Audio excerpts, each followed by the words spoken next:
You're watching Channel 1, a multilingual channel.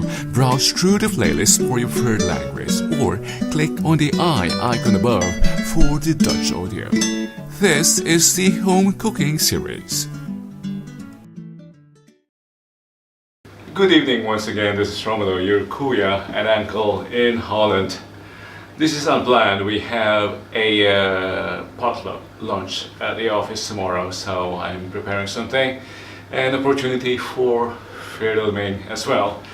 I'll be doing something vegetarian because I have lots of Indian colleagues, so there are dietary restrictions. I'll be making the classic Tortilla de Patata. I'll be doing the classic version with some refinements in the procedure to give it a fuller and enhanced taste. Let's start.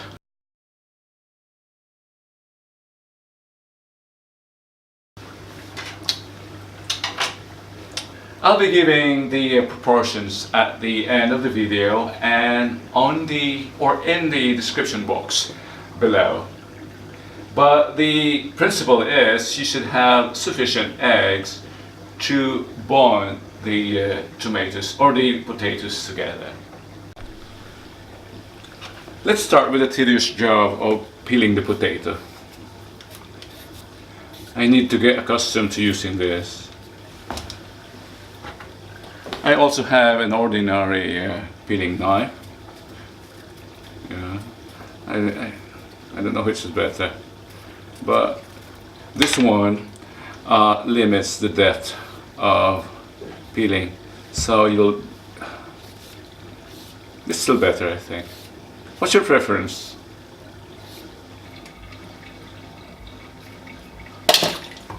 Let's give the potatoes a good wash.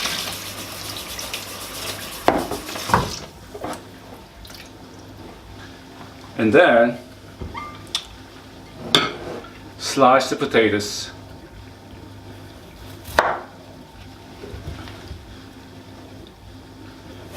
to thin slices, as thin as possible. This is a tedious job or a tedious task. That's why I'm gonna cheat. I'm going to use that one. That machine. This one. I'm going to use this.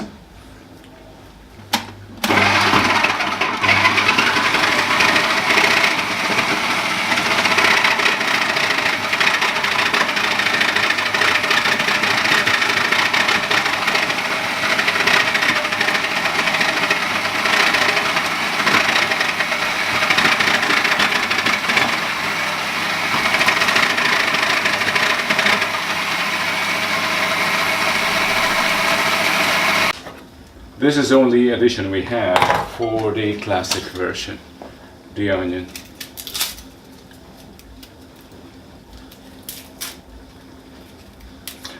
You know, in Spain, in the supermarkets, in the refrigerator section, they sell pre-cooked tortillas or potato omelettes.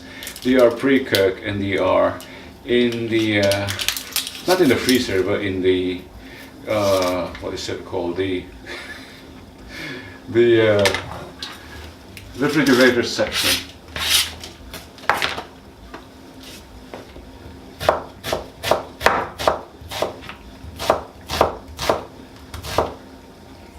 Real cooks are really skillful when slicing onions. I'm not a real cook, I just want to cook my own food.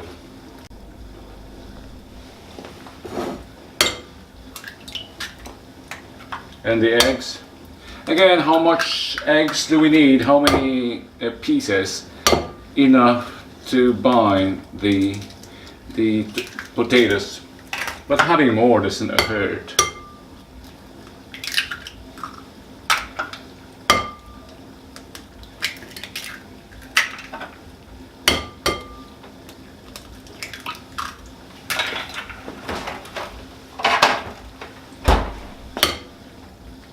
I added more if you notice. one more piece. Now comes the messy part, so I'll be using this apron. I just washed it once since I started YouTubing. Oh, that's exactly 2 months ago.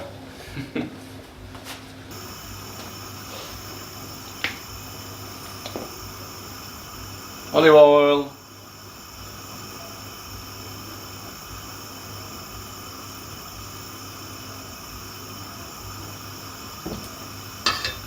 I've used roughly 1/4 of a cup. Since we have much potatoes, I'll do it in batches. Roughly 2 batches will be needed for this volume. And while waiting for the oil to get warm, let me beat the eggs. There are chefs who do not beat the eggs. They have a reason. I don't understand it completely. So, to be in between, I'll just break the yolks.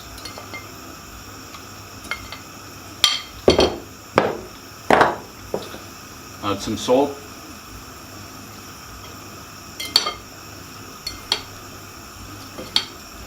I'm not beating it thoroughly. I just broke the yolks and fold. Okay, that will be good.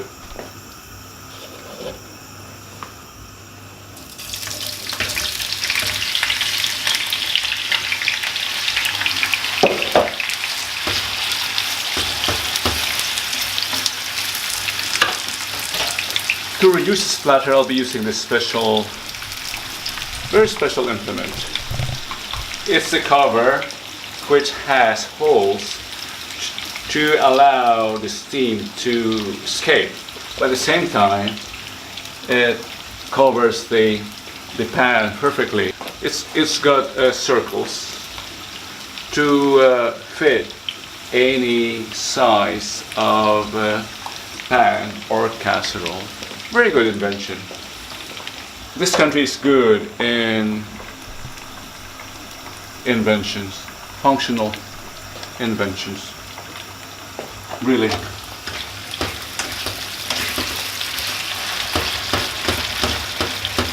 We just need to fry the potatoes actually.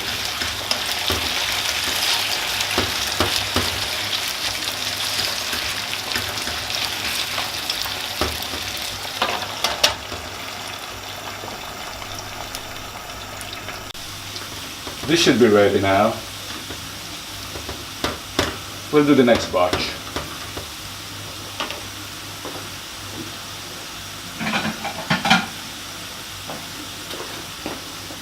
Another technique I've learned is to have the potato cool down a bit before mixing the eggs. There's a reason for that.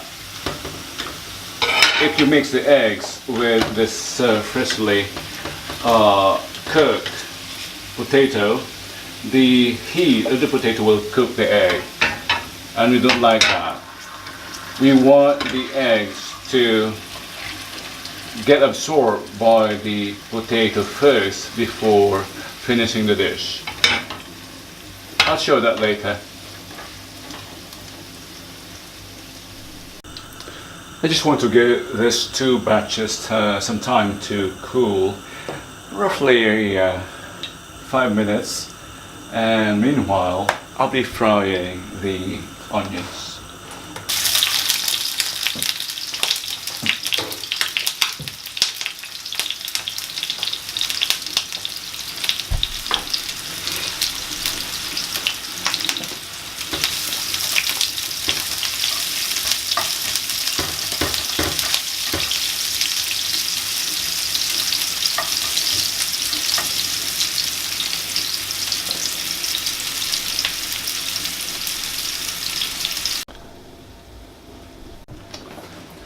It's been more than 5 minutes since the potatoes were cooked, and I think they're adequately cool to be mixed with the potato. The onions are also here. I will be adding that. Let's mix them.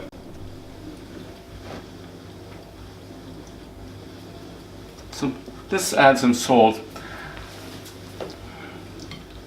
See, as you see, I've already added these 2 batches of potatoes to this mix. Mix it a bit, and I'll also add the caramelized onions. Again, this is just an option. The classic version doesn't have onions.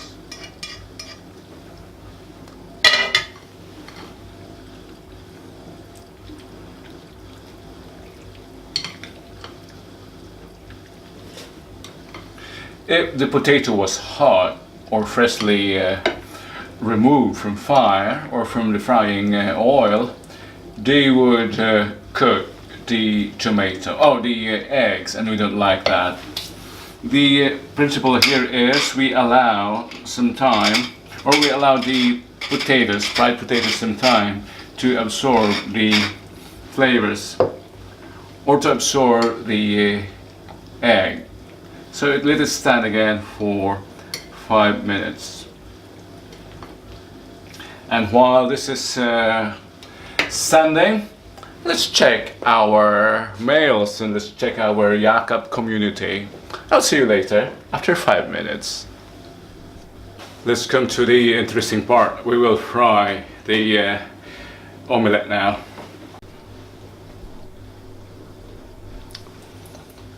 I've replaced the pan with this smaller one because of a certain procedure. You will understand later why. And it's deeper, so we need a form for the omelette. So more height will give it, or a smaller width will give it a better form.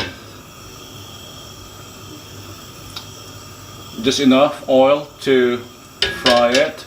But having more oil will not hurt. Anyway, this is olive oil. Spanish dishes are always generous with oil. In fact, that was the stigma that it had compared to the other cuisines or compared to the other cuisines in Europe.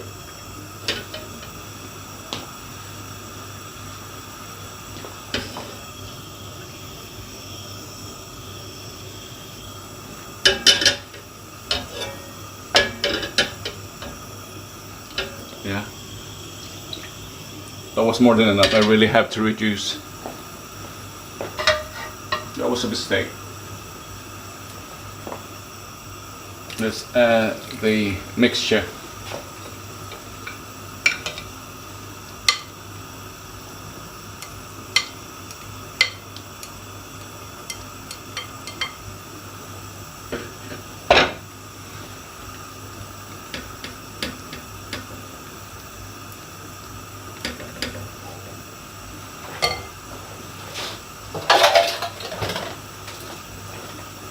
We need this cover a bit.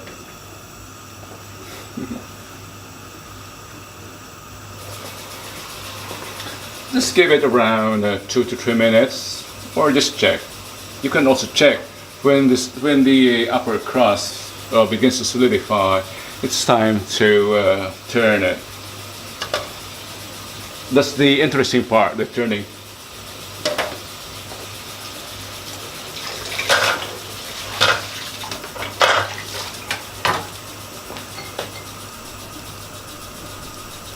I forgot to mention that it should be cooked in medium flame, and it's been around 3 minutes and it's ready. Let's turn it. And there's a very interesting process in turning it. Look, it's now ready. This is how to do it.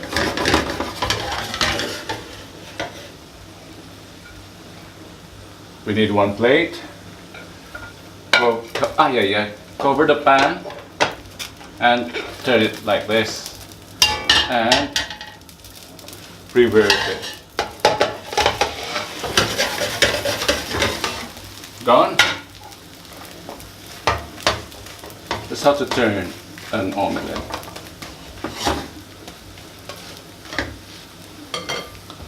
Look how lovely is the color.